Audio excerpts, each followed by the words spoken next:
সুপ্রিয় দর্শক মণ্ডলী, universal medical college and hospital limited আজকের সংবাদপত্রে আপনাদের সবাইকে স্বাগত জানাচ্ছি। দর্শক মণ্ডলী, আমাদের সঙ্গে রয়েছেন রাজনৈতিক বিশ্লেষক ডাক্তার জাহিদুর রহমান। জাহিদ, স্বাগত। ধন্যবাদ আপনাকে। আমার দেশের শিরোনাম হচ্ছে সংসদ নির্বাচন ও গণভোট 12 ফেব্রুয়ারি। খালেদা জিয়ার স্বাস্থ্যের অবনতি, নেওয়া হলো ভেন্টিলেশনে। মানবজমিন নির্বাচনী ট্রেনে দেশ, অন্তর্বর্তী সরকারের সময়ে অপমানিত বোধ করছি প্রেসিডেন্ট। কালবেলা নারী প্রার্থী নেই জামাতের 8 দলীয় জোটে, নির্বাচনী ট্রেনে দেশ, 12 ফেব্রুয়ারি ভোট। দেশ রূপান্তর, 12 ফেব্রুয়ারি ভোট। শুরু হলো সুপ্রিম কোর্টের আলাদা সচিবালয়ের যাত্রা। সময়ের আলো, জাতীয় নির্বাচন 12 ফেব্রুয়ারি। ইসিকে প্রধান উপদেষ্টার শুভেচ্ছা, দলগুলোর সন্তুষ্টি। খবরের কাগজ, অপমানিত বোধ করছেন, ভোটের পর পদত্যাগ করবেন রাষ্ট্রপতি। নির্বাচন ও গণভোট 12 ফেব্রুয়ারি। করতোয়া 12 ফেব্রুয়ারি নির্বাচনের পর পদত্যাগ করতে চান রাষ্ট্রপতি শাহাবুদ্দিন। শিরোনাম হচ্ছে যে তফসিল। জি, তফসিল ঘোষিত হলো, 12 ফেব্রুয়ারি নির্বাচন। অনেক নাটকীয়তার পর একটা জায়গায় যে নির্বাচনের ট্রেনে দেশ উঠেছে। নির্বাচন এরপরেও অনেক কথা থেকে যায়। কী অবস্থা আছে, আপনার কী মনে হয়? আমার কাছে মনে হয়, আমি প্রথম থেকেই একটা কথা মানে বহু মাস আগে থেকে বলছি, নির্বাচনকে বানচালের চেষ্টা, পেছানোর চেষ্টা হবে, কিন্তু শেষ পর্যন্ত নির্বাচন হবে টাইমলি। আমি এই ব্যাপারে কনফিডেন্ট ছিলাম, সবসময় এই কথা বলেছি। কারণ আমার আন্ডারস্ট্যান্ডিং হচ্ছে এরকম যে নির্বাচন পেছাতে চায় কারা আর নির্বাচন চায় কারা। একটা দেশের এই জিনিসটা একটা পাওয়ার ব্যালেন্স দিয়ে নির্ধারিত হয়। এগুলো আসলে ঠিক নৈতিকতা, নীতি, আইন এগুলো দিয়ে নির্ধারিত হয় না।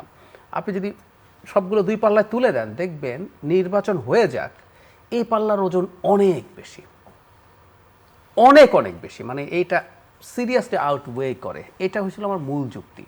কিন্তু যেটা হয়, কিছু কিছু মানুষ এক ধরনের স্বপ্ন দেখেছেন, এই সরকারকে এক্সটেন্ড করাতে পারলে তার সুবিধা হতে পারে এবং বাংলাদেশের নির্বাচন হয় একটা কেওটিক সিচুয়েশনের মধ্যে থাকুক, স্টেবল না হোক। মুখে মুখে বলছে, কিন্তু আসলে আমি চাই না। ভারত, আমি স্পেসিফিকলি বলছি, ওনারা বলছেন আমরা একটা নির্বাচিত সরকার চাই, ইত্যাদি ইত্যাদি। ইয়াস, ডক্টর ইউনূসের সাথে তাদের সমস্যা হয়ে গেছে, তার তুলনায় একটা নির্বাচিত সরকার হয়তো তারা প্রেফার করবেন। কিন্তু তাদের জন্য সবচেয়ে প্রেফারেবল বিষয় হচ্ছে বাংলাদেশে কোনো একটা স্থির সরকার, কোনো একটা স্টেবল সরকার হয়নি। এই অস্থিরতার মধ্যেই আসলে আওয়ামী লীগকে প্রাসঙ্গিক করে তোলা যায় এবং ঠিক যে কারণে ওটা আওয়ামী লীগও সেটা চাইবে না। এবং আমরা খেয়াল করেছি তফসিলের জন্য তারা কর্মসূচি ঘোষণা করেছেন, কারণ তাদেরকে বাদ দিয়ে ইলেকশন হচ্ছে। তো এই ধরনের চেষ্টা থাকতে পারতো, কিন্তু আমি এই ব্যাপারে কনফিডেন্ট ছিলাম নির্বাচন হবে, এই সরকারের অধীনেই হবে। কেউ কেউ বলছেন আবার এই সরকারের অধীনে হবে না, ইত্যাদি ইত্যাদি। এটা প্রশ্ন আসতে পারে, নির্বাচনের মানটা কেমন হবে, এটা আসতে পারে, কিন্তু নির্বাচন হবে। এবং তুলনামূলকভাবে একটু খারাপ মানের নির্বাচনও যদি হয়, খারাপ মান ইন এ সেন্স, আমি বলছি না মারাত্মক কোনো কারচুপি বা এসব হবে, কিন্তু কিছু আইনশৃঙ্খলাজনিত সংকট আসলে হতে পারে যদি সরকার এবং নির্বাচন কমিশন একসাথে ভালোভাবে ম্যানেজ করতে না পারে। তো এটা আমাদের এবারকার জন্য মেনে নিতে হবে। এই নির্বাচনের জন্য অনেকগুলো চ্যালেঞ্জ আছে, একদম। তো সেই চ্যালেঞ্জগুলো মোকাবেলায় এই প্রশাসন কতটুকু সক্ষম, এটা নিয়ে আমাদের মূল প্রশ্ন। মানে 1 নম্বর চ্যালেঞ্জ তো আসলে আইনশৃঙ্খলা পরিস্থিতি রক্ষা করা। মানে 300 আসনে আমাদের একসাথে নির্বাচন হয়, এটা একটা হিউজ কর্মযজ্ঞ, অকল্পনীয়। 45,000 সেন্টার হয়, শুধু সেন্টার না, বাড়িতে বাড়িতেও কি হচ্ছে না হচ্ছে সেগুলো দেখার ব্যাপার আছে। আপনি এদিকে মনোযোগ দিলেন, কিন্তু কোনো একটা এলাকা, যেমন বিশেষ করে গ্রাম এলাকায় জানা যায় যে এই বাড়ির লোকজন এই দলকে সমর্থন করে, এই দলকে ভোট দেবে, আপনি বাড়ির ওখানে মাস্তান বসিয়ে রাখলেন যাতে যেতে না পারলো। সো পুরো দেশটাকেই একরকম সার্ভেইলেন্সের মধ্যে রাখা, এটা কঠিন, এটা খুব সহজ কাজ না এমনিতেই। আর তার উপরে আমাদের এখন আইনশৃঙ্খলা রক্ষাকারী বাহিনীর কনফিডেন্স, তাদের পারফরমেন্স ওভার দ্য মান্থস এর মধ্যে যা হয়েছে, আমরা তো সন্তুষ্টি প্রকাশ করার মতো কিছুই হয়নি। সো এটা একটা বিরাট চ্যালেঞ্জ। ইসি তার আজকের বক্তৃতায় আরেকটা চ্যালেঞ্জের কথা বলছেন, যেটা আমরা অনেক দিন থেকে বলছিলাম, ইনফরমেশন, বিশেষ করে ফেক নিউজ, আরও বিশেষ করে এআই জেনারেটেড ফেক নিউজ। মানে এখন তো আসলে আপনি একটা কথা লিখলেন একটা সময়, আর এখন আপনি ছবি বা ভিডিও তৈরি করতে পারেন খুবই বেসিক ধরনের এআই টুল বা অ্যাপ দিয়ে। মোবাইল ফোনেও এখন এই মানের ভিডিও বা ছবি তোলা যায়, বানানো যায়, যেটা আসলে মারাত্মক সংকট তৈরি করতে পারে। উনি কিন্তু এটার কথা উল্লেখ করেছেন, কিন্তু যেটা তাকে আরও বলা দরকার ছিল সেটা হচ্ছে এটার মানে প্রতিরোধে তারা কী কী ব্যবস্থা নিয়েছেন। আমি আশা করি ভবিষ্যতে এই ক্যাম্পেইনটা তারা চালিয়ে যাবেন। শুধু সেটা না, তিনি আরেকটা গুরুত্বপূর্ণ কথা বলেছেন যে এই ধরনের অসত্য নিউজ তৈরি করা তো বটে, শেয়ার করাও প্রবলেম্যাটিক। কিন্তু বিপদ হচ্ছে কোনটা অসত্য এটা আমরা বুঝতেই পারি না অনেকে। আমি মোটামুটি শিক্ষিত মানুষকেও দেখেছি একেবারে এআই জেনারেটেড ছবি দিয়ে স্ট্যাটাস দিচ্ছেন, সাথে কমেন্ট জুড়ে দিয়ে। আমাদের সামনে আসলে একটা বিরাট অ্যালার্মিং ব্যাপার আছে। একটা ছোট উদাহরণ দিই। ধরুন ধর্ম নিয়ে আমাদের দেশে খুব সহজে ঝামেলা বাঁধিয়ে দেওয়া যায়। কোনো একজন প্রার্থীর একটা ফেক ভিডিও তৈরি করা হলো, তিনি ধর্ম নিয়ে, কোরআন নিয়ে, আল্লাহ নিয়ে, রসুলকে নিয়ে কোনো ডেরোগেটরি মন্তব্য করেছে। জাস্ট মুহূর্ত লাগবে ওখানে আগুন ধরে যেতে, মারাত্মক রায়টের পরিস্থিতি তৈরি হয়ে যাবে। সো আমরা জানি না, এবং এটা খালি আমরা নিজেরা করবো তা না। আওয়ামী লীগ বসে আছে, তারা চেষ্টা করবে সর্বোচ্চ কিভাবে এখানে কেওস তৈরি করা যায়। এটা একটা চ্যালেঞ্জ তো আছেই। আর যে আমরা আইনশৃঙ্খলার কথা বলছি, সেজন্য যেটা করার দরকার আমি মনে করি, নির্বাচন কমিশন এই তফসিলের পর থেকে প্রতিটা স্টেপে কিছু এক্সাম্পলারি ডিসিশন নেওয়া। ধরুন মনোনয়নপত্র সাবমিশনের লাস্ট ডেট 29 তারিখ, ওনারা কিনবেন, যাবেন, এবং সকল এক ধরনের শোডাউনের প্রবণতা আছে দু একটা, এবং কোনো কোনো ক্ষেত্রে যদি যথেষ্ট বড়, মানে আমরা এইভাবে কথ্য ভাষায় বলি হেভিওয়েট প্রার্থীও যদি এরকম ভঙ্গ করেন, অ্যাকশন নিয়ে দেখাতে হবে। কোনো কোনো প্রার্থী যদি মারাত্মক আচরণবিধি লঙ্ঘন করেন, যেটা তার প্রার্থিতা বাতিল করার মতো, সেটা সবচেয়ে বড় দল, মাঝারি দল, যেই দলেরই হোক না কারণ, তারা যদি স্টেপ নিয়ে নেন, আমার মনে হয় এগুলো কাজ করবে। কিন্তু এগুলো করতে হবে না। কোনো প্রার্থীর বিরুদ্ধে যদি একটা স্ক্যান্ডাল ছড়িয়ে দেওয়া হয়, জি, সেটা রোধ করবে কিভাবে? সেটাই হলো মূল চ্যালেঞ্জ। আমি ইন্টারনালি জানি, কারণ একজন ট্রেনারের সাথে আমার কথা হয়েছে, যিনি নির্বাচন কমিশন সাংবাদিকদের জন্য এক ধরনের ট্রেনিংয়ের আয়োজন করছে, কিভাবে এআই ভিডিও স্পট করা হবে। কিন্তু ট্রেনিং এক কথা, আর সারাক্ষণ একটা সেল তৈরি করা বা মনিটরিং তৈরি করা এবং নির্বাচন কমিশন নোটিফাই করা, তারাই খুঁজে বের করে জানিয়ে দিতে হবে আসলে যে এটা কিন্তু ফেক ভিডিও। মানে এখন ফ্যাক্ট চেকারের কোনো একটা পেজে গেলে আপনি তথ্য পাবেন, এই লিটারেসি আমাদের শিক্ষিত মানুষদেরই নেই। বাংলাদেশে ফ্যাক্ট চেকিং বলে একটা বস্তু আছে, এবং ফ্যাক্ট চেকার বলে কিছু মানুষজন আছে যাদের কিছু কিছু মানে মোটামুটি রেকগনাইজড। এত সময়ও তো না, সময়ও নাই। সেজন্য এটা করে আপনাকে নিজের স্বার্থে ক্রমাগত স্প্রেড করতে হবে সব জায়গায়, বিশেষ করে প্রার্থীদেরকে যদি জড়িয়ে বা এরকম। অনেকে বলছেন যে ফলাফল ঘোষণার সময় এই ধরনের কোনো তৎপরতা হতে পারে, যে কোনো সময়। তো আমরা অত্যন্ত চ্যালেঞ্জিং একটা সময়ের মধ্যে দিয়ে যাচ্ছি। আর আমি প্রায় বলছি এটা, যে নির্বাচনে আইন শৃঙ্খলা বা নির্বাচন আচরণবিধি দলগুলোকে মানতে সদিচ্ছার আহ্বান জানানোর আমি দরকার দেখি না। ধরুন আমি নির্বাচন করছি, আমি বলতেই পারি কথার কথা, তর্কের খাতিরে বলছি, আমি কিন্তু ভোট কেন্দ্র দখল করব, সিল মেরে আমি জিতে যেতে চাই। আমি যেন সেটা না পারি, সেটার জন্য নির্বাচন কমিশন, সরকার এই বিরাট কর্মযজ্ঞ আমাকে এটা করতে দিবে না। সরকার কোনোদিন চোরকে নসিহত করবে না। আসলে সরকারের কাজ খুবই ক্লিয়ার কাট, আইন আছে, সেই আইন প্রয়োগ করবে, তাকে ধরবে, তাকে শাস্তির আওতায় আনবে। এবারকার নির্বাচনে এটা চাইলেও কঠিন, আমরা বাস্তবতা বুঝি। কারণ হচ্ছে আমাদের পুলিশ বাহিনী এখনও তার কনফিডেন্স পুরো ফেরত পেয়েছে সেরকম না। সেনাবাহিনী একটু বেশি সংখ্যায় থাকবে, কিন্তু ওই যে বলছি বারবার, কিছু এক্সাম্পল তৈরির মাধ্যমে এই পরিস্থিতি তৈরি করতে হবে যাতে সবাই ভয় পায়। এইটা করতে হবে। তারা যদি ন্যায্যভাবে বল প্রয়োগ করে, ন্যায্যভাবে। কেউ কেউ বলছেন যে এই পরিস্থিতিতে 300 আসনে একদিনে নির্বাচন না করে যদি মানে ভিন্ন ভিন্ন ডেটে নির্বাচন করা হতো, পৃথিবীর অনেক দেশই আছে, ভারতেই আছে। হ্যাঁ, তা আমরা সেটা তো গেলাম। এটা নিয়ে ইনফ্যাক্ট আমি তো নির্বাচন ব্যবস্থা সংসদ কমিশনের সদস্য ছিলাম। এটা এবারকার জন্য না, এটা যদি 300 আসনে নির্বাচন আমাদের জেনারেল বা রেগুলার একটা অবস্থায়ও করি, এটা ভালো হয়, ম্যানেজমেন্টের সুবিধা হয়, কোনো সন্দেহ নাই। আমরা 4টা ভাগে করি, 5টা ভাগে যদি করি, তাহলে আসলে খুব চমৎকারভাবে আমাদের ফোর্স মোবিলাইজেশন সহ ম্যানেজমেন্ট অনেক সহজ। এমনকি মিডিয়াও কিন্তু একটা গুরুত্বপূর্ণ ওয়াচডগ। সো এখন মিডিয়াকে 300 আসনে ভাগ হয়ে যেতে হবে। সে যদি 50টা আসনে ভাগ হতো, 60টা আসনে ভাগ হতো, সিচুয়েশন ডিফারেন্ট হতো মানে নিশ্চিতভাবেই হতো। কিন্তু এটা একটা প্রবলেম আছে। আসলে আমরা অনেকভাবে কথা বলে দেখেছি, আমরা তো আসলে নিজেরাই সিদ্ধান্ত নিয়ে নেইনি, আমরা অনেক স্টেক হোল্ডারের সাথে কথা বলেছি। মানে বাংলাদেশে এখনও ধরুন ওইটাতে কি হয়, ভোট হবে, ভোটের ব্যালট নির্বাচন কমিশনের জিম্মায় থাকবে। যদি রাত্রেবেলা ম্যানিপুলেট হয়ে যায় কি হবে না, খেয়াল করে আমরা কি রকম চাই, আমরা সারাক্ষণ পাহারা দিতে থাকি। আমার এজেন্টরা দেখে ভোট ঠিক হলো কিনা, কেন্দ্রে এজেন্ট বসে আছে, ওখানে বসে তিনি গণনা করে প্রাথমিক রেজাল্ট কনফার্ম করে সাইন করে ছাড়তে চান। এর আগ পর্যন্ত ওখান থেকে উনি সরেন না। এখন প্রথম দফা যখন নির্বাচন হবে, শেষ দফার মধ্যে দেখবেন 20 দিন 25 দিন 1 মাসের সময় লেগে গেছে। তাহলে এই সময়ে যে এইগুলো নির্বাচন কমিশনের জিম্মায় থেকে গেল, এই আস্থা আমাদের দলগুলো সম্ভবত এখনো নেয়নি। সো আমরা আরও কয়েকটা নির্বাচন এটা পারবো বলে মনে হয় না, এটা পরে করতে পারি। আরেকটা লক্ষ্য করা যাচ্ছে যে জোটের রাজনীতি আর ভোটের রাজনীতি দুটো জিনিস আলাদা হয়ে যাচ্ছে। তার কারণ হলো জোট করলেও ভোটে যাইয়া আপনার নিজস্ব মার্কা জি, ভোট করতে হবে। আবার এটা করলে পরে যারা জোট করবেন তাদের আসলে তাদের সংখ্যা, তাদের তো অবস্থান হলো দুর্বল, অনেকটাই দুর্বল। তো এই দুর্বল অবস্থান থেকে তারা নিজেদের মার্কা দিয়ে নির্বাচন করবেন, এটা কিন্তু একটা বিরাট সমস্যা হয়েছে। এটা দুই দিকে সমস্যা হয়েছে, এটা তাদের তো হয়েছে, ইভেন বিএনপিরও এটার কারণে খানিকটা বদনাম বাড়ছে। বিএনপির এবার এমনিতেই প্রার্থী দেওয়া নিয়ে চ্যালেঞ্জে পড়তে হয়েছে, কারণ 3টা নির্বাচন যেহেতু হয়নি, সেই নির্বাচন না হওয়ার কারণে তার নিজেরও প্রচুর প্রার্থী, কাকে রেখে কাকে দেবে। আর এখন যখন এই নিয়মটা হয়েছে, খুব স্বাভাবিকভাবে প্রত্যেকটা দল চায় আমি আমার যাদেরকে ছাড়ছি তারা অন্তত নির্বাচিত হয়ে আসুক। আমি ফ্র্যাঙ্কলি যদি বলি, বিএনপি বিভিন্ন দিকে যত তার মিত্র আছে তাদেরকে যদি সিট ছেড়ে দেয়, আমি গুনতে পারবো হয়তো 4, 5 জন, 6 জন মানুষ খুঁজে পাওয়া কঠিন হবে যিনি ব্যক্তিগতভাবে পরিচিত, মার্কা কিন্তু না। এখানে একটা ইন্টারেস্টিং ব্যাপার আছে। আমরা ছোটবেলা থেকে, আমি ধারণা করি আপনার ছোটবেলায় আপনি এরকমই দেখেছেন, আমরা দেখেছি দলগুলো মার্কা পরিচিত করার চেষ্টা করে। সিল মারো ভাই সিল মারো, অমুক মার্কায় সিল মারো, এরকম মার্কাটা কি তারপর বলতে থাকে লোকজন।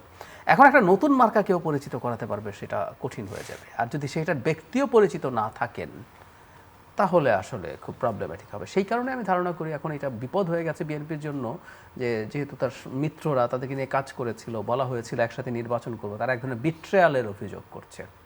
কিন্তু বিএনপিও সম্ভবত এখন এই দেয়ার ব্যাপারে কনফিউজড হয়ে গেছে। যদি জিতে আসতে না পারে সেই জায়গাগুলোতে, যদি এনারা ভালো না করেন বা এসব সিটে কিন্তু বিএনপির স্বতন্ত্র দাঁড়িয়ে যাওয়ার সম্ভাবনা আছে, কারণ তারা জিতে যেতে পারেন।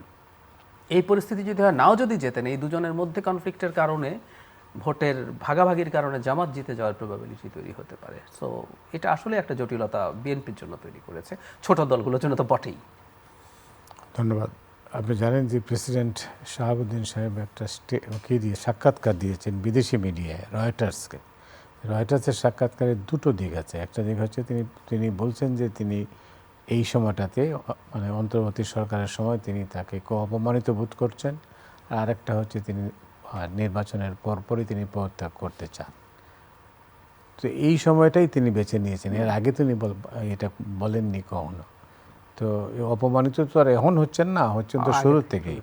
তো এটাকে আপনি কীভাবে দেখছেন? প্রথম হচ্ছে ওনার অপমানিত হওয়ার যে কথাগুলো বলেছেন, এগুলো নিয়ে একটু কথা বলা দরকার আছে। উনি অন্তত দুটো ইস্যু সামনে এনেছেন। একটা হচ্ছে, আমি অবাক হয়েছি, তার প্রেস যে অফিস আছে সেটা সরিয়ে ফেলা হয়েছে। তার ছবি নামানোর কথা হয়েছে, যে ছবিটা নামানোর ব্যাপারে প্রতিবাদ করে তিনি প্রধান উপদেষ্টাকে লিখেছেন। এবং আরেকটা কথা বলেছেন, প্রায় 7 মাস আমি ভুল না করলে প্রধান উপদেষ্টা তার সাথে কোনো দেখা করেননি। এতগুলো ঘটনা যখন ঘটছে, প্রথম মানে আমরা ওনাকে যখন প্রেসিডেন্ট নির্বাচিত করা হয়, আমরা সমালোচনা করেছি, ওনাকে সমালোচনা করার শেখ হাসিনার সময় করেছি, এবং অতি অনুগত হিসাবেই তাকে শেখ হাসিনা আসলে ওখানে নিয়েছেন, এবং উনি নিজে সারপ্রাইজড হয়েছেন। আমরা যতদূর জানি উনি একটা এমপি নমিনেশনের জন্য 24 সালে চেষ্টা করছিলেন, উনি প্রেসিডেন্ট হয়ে গেলেন।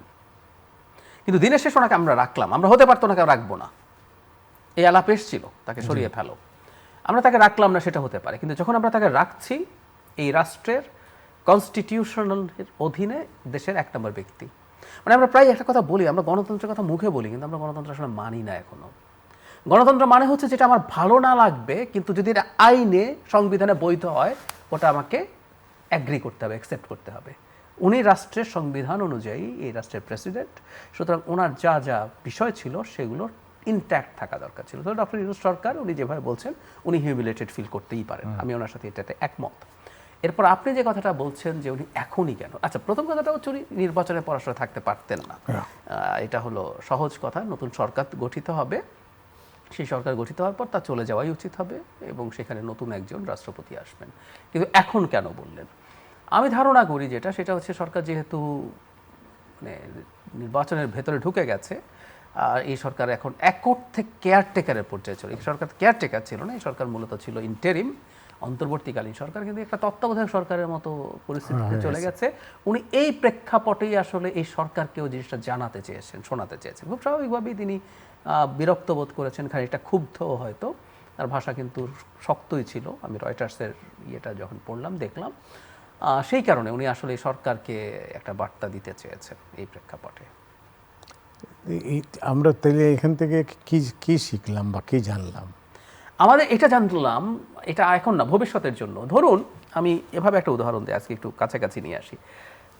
খারাপ শোনাবে অনেকের এবং আমরা অনেকে গালি দিতে পারেন আমাকে নিচেই। ঢাকা ইউনিভার্সিটির একজন টিচারকে ধরে পেটানোর চেষ্টা করা হয়েছে, ধরার চেষ্টা করা হয়েছে, একজন ছাত্র গেছেন। আচ্ছা, উনি কি অপরাধ করেছেন? যদি করে থাকেন, এটা কিন্তু একটা প্রসেস আছে, উনি কি প্রসেসের মধ্য দিয়ে যাবেন, কি অপরাধ করেছেন সেটা। একই সাথে আমি যদি যোগ করি, জনাব ডেভিড বার্গম্যান একটা লেখা লিখেছেন আজকে একটা পত্রিকাতে। ধরুন এই লাস্ট সিইসি, তাকে যে ধরা হলো, উনি কি অপরাধে আসলে আটক আছেন? উনি আইন ধরে ধরে দেখিয়েছেন। মানে হাবিবুল্লাহর কথা বলছি, উনি আরও অনেকের কথা, খায়রুল হক সাহেবের কথাও বলেছেন। তবে যে কথাটা বলতে চেয়েছি, আমরা যেটা শিখতে হবে, হাবিবুল্লাহ হলকে নিয়ে আমাদের যথেষ্ট অভিযোগ আছে, যৌক্তিক কারণ আছে, কিন্তু এটা তো ফ্যাক্ট। 24 সালে তো ভোট ডাকাতিটা করতে হয় নাই, যেহেতু অন্য কেউ যায় নাই। 18 আর 24 কিন্তু একই না, একেবারেই একই না। উনি দায়িত্বে ছিলেন, যেহেতু অন্য কেউ জানে, রাতের সিল টিল সহ এই জিনিসগুলো ওই অর্থে 24 সালে হয়নি। আমরা তারপরে পছন্দ করি উনি শেখ হাসিনার অধীনে সিইসি হবেন কেন, কথার কথা। কিন্তু আমরা যখন স্টেট চালাবো, আমরা স্টেট চালাবো আইন এবং সংবিধানের ভিত্তিতে। এর বাইরে কোনো কিছু আমরা বরদাস্ত করব না। হরে ধরে যখন মামলা হচ্ছে সবার বিরুদ্ধে, খুনের মামলা, আমরা প্রতিবাদ করেছি তো। ওই ভদ্রলোককে আমি অপছন্দ করতে পারি, হ্যাঁ, কিন্তু আমরা প্রতিবাদ করেছি কারণ ওনার উপরে খুনের মামলাটা অন্যায়। একটা গণতান্ত্রিক ব্যবস্থা মানে কিন্তু সেটা। সো প্রেসিডেন্টের ঘটনা এটাই শিখলাম, আমরা শিখতে হবে। কোনো মানুষকে আমরা অপছন্দ করতে পারি, কিন্তু তার যে আইনি এবং সাংবিধানিক অধিকার আছে সেটা তাকে দিতে হবে। এটা যদি না দেই, আমরা গণতন্ত্রের যোগ্য না আসলে। আর যদি আমার পছন্দ মতো সব হতেই হয়, এটা ফ্যাসিবাদ। ফ্যাসিস্টরাই এটা করে, যে আমার চয়েস তোমার চয়েস হতে হবে। গণতন্ত্র মানে হচ্ছে আমার চয়েস না এটা, কিন্তু তুমি কোনো আইন ভাঙো নাই, তুমি কোনো সাংবিধানিক বিষয়ের বাইরে যাও নাই, সেটা আমি টলারেট করতে হবে। আমি মাজারে যাওয়া, মাজারে যা যা হয় সব পছন্দ করতে না পারি, কিন্তু আমি মাজার ভেঙে দিতে পারি না, ওটা আমার বেআইনি কাজ হয়। ওটার সাথে আমার সহাবস্থান করতে হবে, ওটা নিয়ে আমার প্রতিবাদ জানানোর জায়গা থাকতে পারে, এটা নিয়ে আমি থিওরিটিক্যালি সমালোচনা করতে পারি, কিন্তু ওটাকে ভেঙে ফেলবো, এটা আমি আইন ভাঙছি। প্রেসিডেন্ট ব্যক্তিকে আমরা হয়তো অপছন্দ করতে পারি, কিন্তু ওই ইনস্টিটিউশনটা তো দেশের প্রধান ব্যক্তি, 1 নম্বর ব্যক্তি। তাহলে সরকার প্রধানের সঙ্গে যোগাযোগই নাই। আমি এটাই খুব সারপ্রাইজ, 7 মাস ধরে তাদের কোনো দেখা যোগাযোগ নাই। উনি একদম ক্লিয়ারলি বলছেন, এটা একেবারেই অনুচিত হয়, একেবারেই অনুচিত হয়। এবং প্রধান উপদেষ্টার অন্তত গণতন্ত্রের এই ব্যাপারগুলো যথেষ্ট ভালোভাবে জানা উচিত, জানা থাকার কথা, জানেন নিশ্চয়ই তিনি এই জিনিসটাকে এড়ানো আমার কাছে ঠিক মনে হয়। আমি ধারণা করি যেটা, সেটা হচ্ছে তার ব্যাপারে এখনো বিশেষ করে স্টুডেন্টদের, উনি তো আবার স্টুডেন্টদের প্রতি একটু হলেও বায়াসড আছেন, তাদের অত্যন্ত নেগেটিভ অ্যাটিটিউড আছে। তিনি সেই অ্যাটিটিউডের কারণেই কিনা জানি না ওটাকে অ্যাড্রেস করছেন হয়তো, কিন্তু এটা একেবারেই কোনোভাবেই ঠিক হয় না। উনি তো আছেন, এবং আমি ব্যক্তিগতভাবে মনে করি ওনাকে যখন সরিয়ে ফেলা নিয়ে প্রচুর চাপ তৈরি করা হচ্ছিল, তখন আমি নিজে প্রথম দিকে একটু সমর্থনের কথা ভাবলাম, পরে আমি চিন্তা করলাম আসলে তাকে সরানোর চিন্তা আসলে ভিন্ন একটা কারণে। একটা সাংবিধানিক শূন্যতা তৈরির চেষ্টা হচ্ছে, তখন ইনফ্যাক্ট তার পক্ষে দাঁড়িয়ে এটাই মূলত কথা বলেছে। সো তার প্রেসিডেন্ট হিসেবে থেকে যাওয়া, আমাদের দেশের সংবিধান স্থগিত, বিপ্লবী সরকার ইত্যাদি ইত্যাদি করে আমাদেরকে একটা গ্রুপের মানুষ চেষ্টা করেছিল বিপ্লবের নাম দিয়ে ক্ষমতা দখল করার জন্য। সাংবিধানিক যে প্রেক্ষাপট আছে, সাংবিধানিক যে পেরিমিটার আছে, এর কাছ থেকে সরকারকে, দেশকে বের করে নিয়ে যাওয়ার চেষ্টা হয়েছিল। তো প্রেসিডেন্ট থাকাটা ইনফ্যাক্ট আমাদের সেই জিনিসটা থেকে রক্ষা করেছে, সুতরাং তার এই গুরুত্ব থাকবে। আপনি কি মনে করেন যে সেই চেষ্টা কি হয়ে গেছে, বন্ধ হয়ে গেছে? আমি মনে করি এটা এখন আর শক্ত গ্রাউন্ড নেই, অ্যাটলিস্ট চেষ্টা কারো এখনো আছে। আমরা এখনো আওয়াজ তুলতে দেখি, আমরা এখনো সেনাপ্রধানকে, আমি আরেকজনকেও টেনে নিয়ে আসলাম এখানে, সেনাপ্রধানকে সরিয়ে ফেলার আওয়াজ এখনো আমি সো-কল্ড গুরুত্বপূর্ণ ইনফ্লুয়েন্সার থেকে শুনতে পাই। কারণ এটা প্রত্যেকে একটা সাংবিধানিক শূন্যতা, এবং নির্বাচন যেহেতু সামনে আছে, যারা নির্বাচনটা হোক, দেশটা একটা গণতান্ত্রিক ব্যবস্থায় যাক, যারা চায় না, তারা এই ধরনের চেষ্টা আবারও করতে পারে। তবে যে গ্রাউন্ডটা আগে ছিল, যতটুকু ছিল, সেখান থেকে তাদের অবস্থা এখন অনেক বেশি দুর্বল। অনেক ধন্যবাদ। আপনি জানেন যে 2জন উপদেষ্টা পদত্যাগ করেছেন, পদত্যাগ তাদের কার্যকর হয়েছে তফসিল ঘোষণার মধ্যে দিয়ে। এটার আগে অবশ্য শর্ত ছিল। যাই হোক, তো তাদের পদত্যাগ থেকে আপনি এটার থেকে কি কোনো মানে বিশেষ শেষটা কিছু খুবই আছে? দুঃখজনক হচ্ছে এই অর্থে যে শেষ মুহূর্ত, শেষ মিনিট, মানে আমার মাথায় এটা সময় ফান আসে, সেটা হচ্ছে কি মানে উনি যখন শুরু করেছেন সিইসি তখন শেষ, নাকি শেষ হওয়ার পরে শেষ? শেষ হওয়ার পরে শেষ হলে আরো 12-13 মিনিট ওনারা বেশি হয়তো উপদেষ্টা ছিলেন। মানে খুবই দুঃখজনক হচ্ছে আমাদের পত্রিকায় নিউজ এসছে প্রধান উপদেষ্টা তাদেরকে সেপ্টেম্বরে পদত্যাগ করতে বলেছিলেন, তারা সেটা পাত্তা দেননি এবং একজন উপদেষ্টা পদত্যাগই করতে চাননি, পরবর্তীতে তাকে চাপ দেওয়া হয়েছে তবে উনি পদত্যাগ না করলে তাকে সরিয়ে দেওয়া হবে, তারপর তিনি অ্যাগ্রি করেছেন। মানে আমরা এই যারা গেলেন তাদের প্রতি একটা আন্দোলন করলেন, শেখ হাসিনার বুলেটের সামনে ওনারা দাঁড়িয়েছেন, জীবনের ঝুঁকি নিয়েছেন। জি, জি, অবশ্যই। অবশ্যই। অন্তত দুজন মানে উপদেষ্টাদের মধ্যে, আগের নাহিদ ইসলাম, একজন আসিফ মাহমুদ আলম ভেতরে কি করেছে আমি আসলে এত নিশ্চিত নই, সরিয়ে রাখি, কিন্তু এনারা সামনে ছিলেন, এনারা যে কোনো সময় মারা যেতে পারতেন, 6 জনকে ধরে নিয়ে গেল, 6 জনকে গুম করে ফেলা হতে পারত। সো ওই ঝুঁকি ওরা নিয়েছেন, কিন্তু ক্ষমতার সামনে মানে ওই ভয় তারা পান, কিন্তু ক্ষমতার সামনে আবার তারা দুর্বল হয়ে পড়লেন ক্ষমতায় যখন তারা গেলেন। খুবই মর্মান্তিক, আমরা এদেরকে এভাবে দেখতে চাইনি। আমরা এটা একটা খুবই বাজে নজির তারা স্থাপন করলেন এত একেবারে শেষ মুহূর্ত পর্যন্ত। আবার তাদের নির্বাচন করতে হবে। আমি মনে করি এই অন্তর্বর্তীকালীন সরকারে যারা ছিলেন তারা কেউ নৈতিকভাবে নির্বাচন করা, ইভেন নাহিদ ইসলামেরও নির্বাচন করা উচিত ছিল না। শেষ করব, এর আগে একটা শিরোনাম, কালবেলা একটা শিরোনামের প্রতি আপনার দৃষ্টি আকর্ষণ করব, নারী প্রার্থী নেই জামাতের 8 দলীয় জোটে।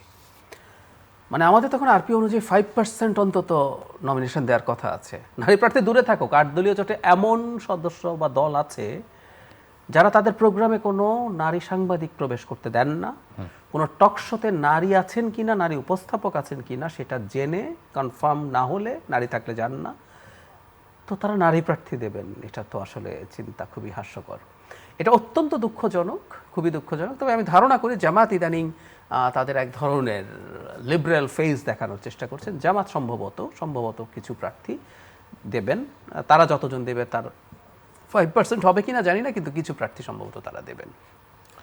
কিন্তু তাহলে ওই যারা মানে এই চিন্তা করেন যারা কোনো সাংবাদিক প্রকাশ করতে পারবে না তাদের কোনো অনুষ্ঠানে, জি, তো সেই সঙ্গীদের নিয়েই তো সেই সঙ্গীদের নিয়ে জোট হচ্ছে। এবং আমার আরো প্রশ্ন আছে, এগুলো তো ওনারা লিখে ফেলেননি, বাংলাদেশের সংবিধানের সাথেই এগুলো সাংঘর্ষিক কথাবার্তা। তো তাই যদি হয়ে থাকে আসলে কিভাবে কি সমস্যাটা ওই জায়গায় যে এই 8 দলের জোটও যেটা হচ্ছে, আমি প্রায় বলি ইভেন জামায়াতে ইসলামী বাংলাদেশে যদি ক্ষমতায় আসে, এই 8 দলীয় জোট যদি ক্ষমতায় আসে, এই 8 দলীয় জোটের মধ্যে ইভেন শরিয়া কেমন হবে সেটা নিয়েও সিরিয়াস ডিবেট আছে। এই যে খেয়াল করি জামায়াতে ইসলামীর অনেকেই টকাররা আছেন, নির্বাচন করবেন, তারা তো নারী মডারেটরের সাথে এসে বসছেন, আরেকটা দল বসছেন না। তো এইগুলো যদি হয়ে থাকে, তারা যদি ক্ষমতায় আসেন তাহলে তারা কি করবেন? ইসলামী শরিয়া কায়েম করবেন, করলে কাটটা করবেন, কেমন করবেন, কি করবেন, এগুলো তো স্পষ্ট করা দরকার। এই প্রেক্ষাপটে মানে এই ঐক্যের ভবিষ্যৎ কি? আমি ধারণা করি তাদের গায়ের জোরের একটা ঐক্য থাকবে, কিন্তু ভোটে এটা খুব বেশি ট্রান্সলেটেড হবে না। কারণ হচ্ছে যুগ যুগ ধরে এক ইসলামী দল আরেক ইসলামী দলের বিরুদ্ধে অত্যন্ত কট্টর কথাবার্তা বলে গেছে। এখন তারা যদি হঠাৎ করে আবার একত্রণ, একটা কথা মনে রাখতে হবে, এটা খুব ইন্টারেস্টিং, আমাদের অন্য দলগুলো যখন তাদের পূর্বের বকাঝকা গালিগালাজ সরিয়ে যখন একত্র হয়ে যায় সেটার একটা ব্যাপার। এনাদের মধ্যে হচ্ছে এক পক্ষ আর এক পক্ষকে বলছেন তুমি ইসলামের শত্রু, তোমার ইসলাম না, এটা তাদের ভাষা কিন্তু এটা। এখন ইসলামকে নিয়ে যখন আপনি এভাবে সার্টিফাই করেন, তারপর আবার বললেন আমরা একসাথে হয়ে গেছি, এটা কিন্তু একটা বিপজ্জনক জায়গা। এটা কিন্তু মানুষের ঈমান আকীদার প্রশ্ন। সো কোনো দলের ফলোয়ার যারা এটা বিশ্বাস করেছিলেন, আজকে যখন এটা দেখেন, এটা খুব সহজ হবে না যে সব এদের ভোট এক বাক্সে নেয়া। It's challenging. অনেক ধন্যবাদ আপনাকে। দর্শক মণ্ডলী, আজ এ পর্যন্তই। আপনার সবাই ভালো থাকুন। শুভরাত্রি।